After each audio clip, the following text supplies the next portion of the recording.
যা এটাই আমি অনেক জায়গায় শুনছি এবং আসলে এটা হওয়াটাই স্বাভাবিক। যেমন ধরেন প্রিয়তমার সময় কেন ইদিকা পাল, আমি যতটুকু জানি অনেকের সাথে যোগাযোগ করা হয়েছে, কেউ করতে চায় নাই।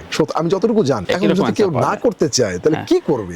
এই মেশিন গান বাংলাদেশে 3টা সিনেমা হয়েছে, কিন্তু রাফি ভাই একটা করলো, আমি একটা করলাম, প্রিন্স একটা করলো। এই 3টা করার ফলে এটা নিয়ে মানে অনেক কথা, যে মেশিন গান আর কত আর কত আর কত আর কত, এইরকম মানে 100 ফিল্ম দেখাইতে পারবো আপনারা। আমি বলিউড, হলিউড, তামিল, তেলেগু 100 ফিল্ম দেখাইতে পারবো। কে বলছে এগুলা? ওদের এই 100 ফিল্ম যে দেখছে, কেউ বলছে যে আর কত দেখবো আর কত দেখবো আর কত দেখবো?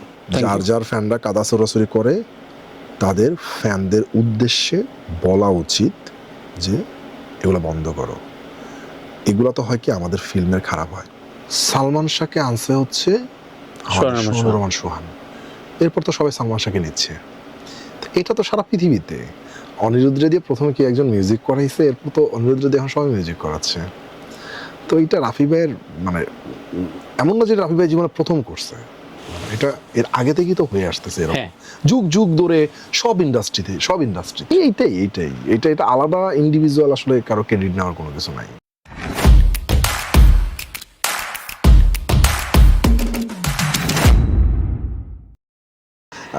যা এটাই আমি অনেক জায়গায় শুনছি এবং আসলে এটা হওয়াটাই স্বাভাবিক। যেমন ধরেন প্রিয়তমার সময় কেন ইদিকা পাল, আমি যতটুকু জানি অনেকের সাথে যোগাযোগ করা হয়েছে, কেউ করতে চায় নাই। আমি যতটুকু জানি, এখন যদি কেউ না করতে চায় তাহলে কি করবে? মানে একবার করতে চাবে না, আবার আফসোস করবে, দুই ধরনের ঘটনা। আমি তো আপনার সত্যি কথা বলে দিলাম, আমি 3 জনের সাথে বসছি, একজন করতে চাইছে, তার সাথে আমার শিডিউলে আসলে মিলে না, এটা সত্যি। আচ্ছা, তো আসলে কিছু করার ছিল না, বাকি 2 জন ধরেন করবে না, আমি কি করবো? আচ্ছা আচ্ছা আচ্ছা, বাধ্য হয়ে এখান থেকে আনছি। আবার 3 নম্বর ছবি যেটা বাংলাদেশ থেকে বসছি 2 জনের সাথে, হ্যাঁ একজনের সাথে হয়ে গেছে, ঠিক আছে। এটা অভিযোগ না, এটা যেহেতু একই টাইপের ছবি, অনেকে বলেছেন, লিখেছেন, অ্যানিমেল, ধুরন্ধর একটা ভাইব যাচ্ছে, 2 দেশের দর্শক প্রায় এক। আমি নেটফ্লিক্সে গেলে আমার সময় কাটাতে আমার এগুলো দেখতে ভালো লাগে, মানে আমি সিরিয়াস এই ভাইবের কারণে কোনো ক্ষেত্রে কি মানে আমি আর স্পেসিফিক ভাবে বলি যে এই যে মেশিন গান প্রিন্সে নানান রকম মেশিন গান তৈরি হলো, বড় বড় এমুলেশনগুলো রেডি করা হচ্ছে, এইগুলো কি দর্শক চাহিদার জন্যই করা, নাকি না ঠিক আছে আমি একটা ফর্মুলায় যেহেতু করছি সুতরাং ফর্মুলাটাকে আর একটু এদিক সেদিক করি, কোনটা মানে একদম ডিরেক্টোরিয়াল ভিউ থেকে হৃদয় এটার ব্যাখ্যা দেবে কি? কমার্শিয়াল ফিল্মের তো কিছু ফর্মুলা থাকেই, একটু লাউড অ্যাক্টিং, কমার্শিয়াল ফিল্মে হিরো একটা পাঞ্চ করবে, ওখান থেকে যায় উড়ে পড়বে, তো কিছু ফর্মুলা তো থাকেই। এবার হচ্ছে ধরেন এই মেশিন গান বাংলাদেশে 3টা সিনেমা হয়েছে, কিন্তু 3 রকম আমরা সুন্দর সুন্দর মেশিন গান দেখতে পাচ্ছি। এটা একটা রাফি ভাই একটা করলো, রাফি ভাই একটা করলো, আমি একটা করলাম, প্রিন্স একটা করলো, রাইট। এই 3টা করার ফলে এটা নিয়ে মানে অনেক কথা, যে মেশিন গান আর কত আর কত আর কত আর কত আর কত, এইরকম মানে 100 ফিল্ম দেখাইতে পারবো আপনারা। আমি বলিউড, হলিউড, তামিল, তেলেগু 100 ফিল্ম দেখাইতে পারবো। কে বলছে এগুলা? ওদের এই 100 ফিল্ম যে দেখছে, কেউ বলছে যে আর কত দেখবো আর কত দেখবো আর কত দেখবো? 3টা ফিল্মে দেখে ক্লান্ত। বাংলাদেশে একটু আলোচনা বেশি করে, অনেক বেশি করে, মানে এটা বেশির থেকে মাত্রাতিরিক্ত করে। আচ্ছা আচ্ছা, পজিটিভ দিকগুলো মানে এটা সবাই না, কিন্তু অডিয়েন্স কিন্তু একদমই না, বিশ্বাস করেন। ওরা এন্টারটেইন নিতে যাচ্ছে, যারা আসলে অডিয়েন্স সিনেমা দেখতে আসে, ওরা একদম ওরা ওই সিনেমা থেকে বেরোয়, ভালো লাগলে বলে ভালো লাগছে, না ভালো লাগলে না বলে ভালো লাগে না। কিন্তু এইটাই ফ্যান বেস, হিরোদের ফ্যান বেস। ধরেন আপনি একটা হিরো, আপনি একটা ভালো কিছু করে বসছেন, বিশ্বাস করেন আপনার সিনেমা গল্প যদি কোনো কারণে জানে যে এই রকম গল্প হচ্ছে, ও আগে 100 ফিল্ম দেখবে, হচ্ছে রেফারেন্স নামায় রাখবে, এখান থেকে মিলাবো না। ও কিন্তু ফিল্ম দেখার জাজ করার জন্য না, ও কোন জায়গার থেকে এটা নিচ্ছে, ওর পাণ্ডিত্য জাহির করার জন্য। ওর পাণ্ডিত্য না, ও অ্যাটাক করবে, ও অ্যাটাক করবে, সার্ভ করে, ও নিজের পারপাস সার্ভ করে, কোনো হিরোর পারপাস সার্ভ করে না। কিন্তু আর হিরোদেরকে বিপদে ফেলাচ্ছে।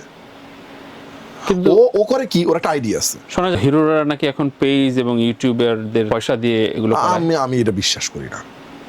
আমি না না না না না আমি এটা একদমই বিশ্বাস করি না। সাকিব ভাই তো ডানে বামে কোনো কিছুই জানে না, সে ওই সিনেমাটা করে এইসব আশায় বসে থাকে, এই টুকটাক রিভিউ টিভিউ দেখে, এই পর্যন্ত ও কোনো খোঁজ খবর রাখে না। কিন্তু যখন কাদা ছোটাছুটি হয়, সাকিব, সিয়াম, নিশো কেউ তাদের ফ্যানদের নিষেধ করে না। আমি একটা উদাহরণ দিয়ে বলি, অক্ষয় আর অজয় দেবগনের ভেতরে এরকম ফ্যান ফাইট শুরু হয়েছিল প্রচণ্ডভাবে, এবং তখন দুজন একসাথে বসে তারা লাইভ করে বলেছে যে যে যার বিরুদ্ধে বলবে সে আমার ফ্যান হতে পারে না, এবং খুবই দারুণভাবে তাদেরকে মানে কি বলবো এটা থেকে সরাইছে। বাংলাদেশে এটা শুরু হয়েছে সুরঙ্গ প্রিয়তমা থেকে, যদি ভুল না করি। কি বললো, এটা শুরু করলো আসলে আফরান নিশো। আমি একদম টু বি অনেস্ট আজকে বলতে পারি, তখনও প্রতিবাদ করেছি, আজকে প্রতিবাদ করলাম।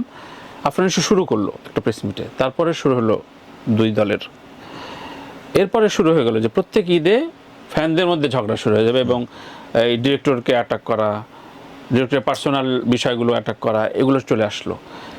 কখনো শোনা গেছে যে এগুলো করেন না? না সিয়াম বলেছে, সিয়াম নাইল বুঝলাম, সিয়াম খুব বেশি দিন শুরু করেনি। নিশো অনেক দিন ধরে ইন্ডাস্ট্রিতে আছে, মানে নাটক হোক এই হোক, সাকিব কেউ তো বলে নাই। এটাকে বলা উচিত না? আমার মনে হয় এটা করা উচিত তাদের। যার যার ফ্যানরা কাদা সরাসরি করে তাদের ফ্যানদের উদ্দেশ্যে বলা উচিত যে এগুলো বন্ধ করো। এগুলো তো হয় কি আমাদের ফিল্মের খারাপ হয়। দেখেন কি হয় তারেক ভাই, আমি একটা ফিল্ম বানাইলাম, এইবার আরেকটা হিরোর ফ্যানরা ধরেন 100-200 জন হুদাই কোনো কারণ ছাড়া একদম নেগেটিভ পোস্ট দিল।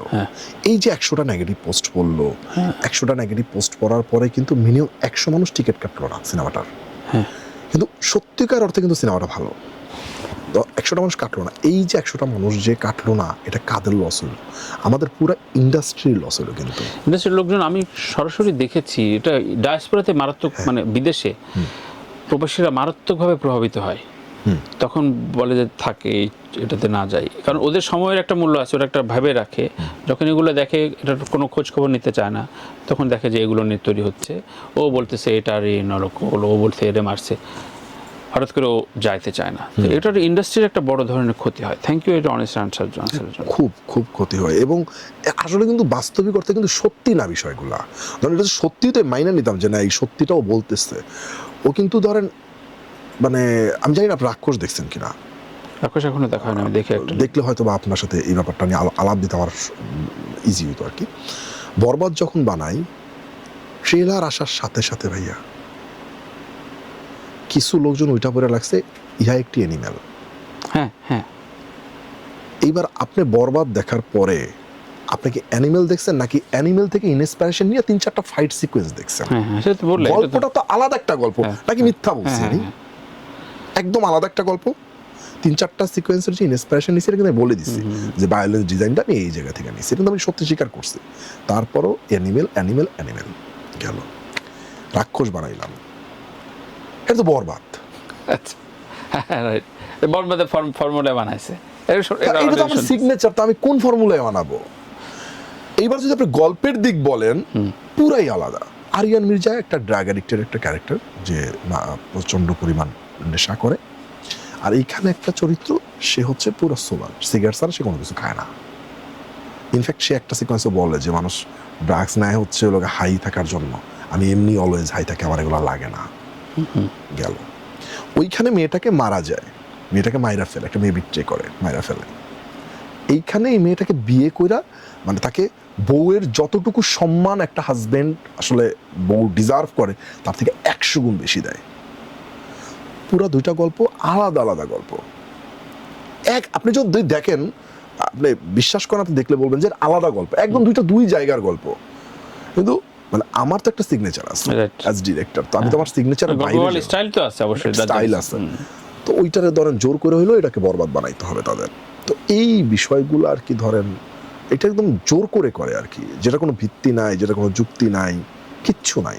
এটা আসলে ফিল্ম ইন্ডাস্ট্রির ক্ষতি হচ্ছে, খুবই ক্ষতি হচ্ছে। মানে এটা টু বি অনেস্ট শুধু ক্ষতি না, এটা পার্সোনাল অ্যাটাককে এমন পর্যায়ে চলে যায়, সেটা নোংরামির চূড়ান্ত পর্যায়ে চলে আসে, এবং এটা ইন্ডাস্ট্রি ছোট তো, এবং এটা খুবই বেশিভাবে ছড়ায় বাজে গন্ধটা। ফিল্মের যে জার্নি, এটা তো খুব সহজ না। যে পরিমাণ আর্থিক সঙ্গতি, ধরো 5টা ড্রামা করে যে পরিমাণ ব্যাংক অ্যাকাউন্ট সাথে সাথে ভরে দেওয়া যেত, এটা তো অপেক্ষা করতে হয়, রিস্ক ফ্যাক্টর আছে। আবার ওইদিকে ফিরতেও পারছে না হৃদয়, যে ঠিক আছে 5টা নাটক করে আসি দেয়, কেমন লাইফের জার্নিটা কেমন যে ডিরেক্টর হিসাবে? ভালো লাগার একটা জার্নি, ইন্টারেস্টিং আছে, রিস্ক ফ্যাক্টর আছে। হ্যাঁ, নাটক বাট করলে ফিল্ম নির্মাণটা আলাদা চ্যালেঞ্জিং না, এটা মজা। অফকোর্স অনেক মজা ভাইয়া, মানে আপনার একটু টাকা কম হইতে পারে কিন্তু মজা আছে। বড় পর্দায় যখন মানুষ টাকা দিয়ে সিনেমা দেখতে যায়, বসে সিনেমা হলে সিটি বাজায়, তালি দেয়, হই হুল্লোড় করে, ওই সময় না আর অন্য কোনো কিছু আর মেটারই করে না, ম্যাটার করে না। কিচ্ছু না। এই যে একটা বছর একটা ফিল্ম বানানোর একটা জার্নি, এটা খুব কঠিন জার্নি, অনেক পরিশ্রমের কাজ। ওই একটা বছরের এই কষ্ট, পরিশ্রম, বাধা বিপত্তি সব ধরেন নিমিষেই, মানে নিমিষে শেষ হয়ে যায়। রাক্ষস প্রডিউসার কল কেমন? আমি জানি যে তোমার খুবই ঘনিষ্ঠ। স্যার তারা তো হ্যাপি, খুবই হ্যাপি, খুবই হ্যাপি। তারা নেক্সট ফিল্মের প্ল্যানও করতেছে এখন। ভালো। তোমার বরবাদেও আইটেম সং হিট এবং এখানেও বিলেত রাজা।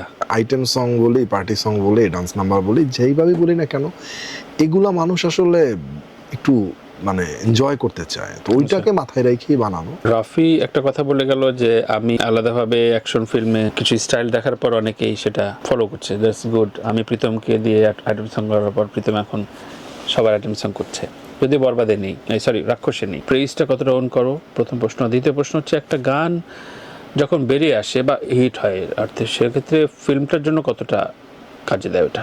অনেক। ফিল্মের গান আমরা আগে ছোটবেলা থেকেই শুনে আসতেছি, ফিল্মের গান হিট তো সিনেমা হিট, তো এটা খুব খুব দরকার। একটা ফিল্মে যদি 5টা গান থাকে, অন্তত 3টা গান খুব হিট হওয়া উচিত, যেটা মানুষের মুখে মুখে থাকবে, যেটা মানুষ মনের অজান্তে গুনগুনায়া গাইবে, এটা। আর রাফি ভাই যেটা বলছে, এটা তো আসলে মানে ওনার একার জন্য না।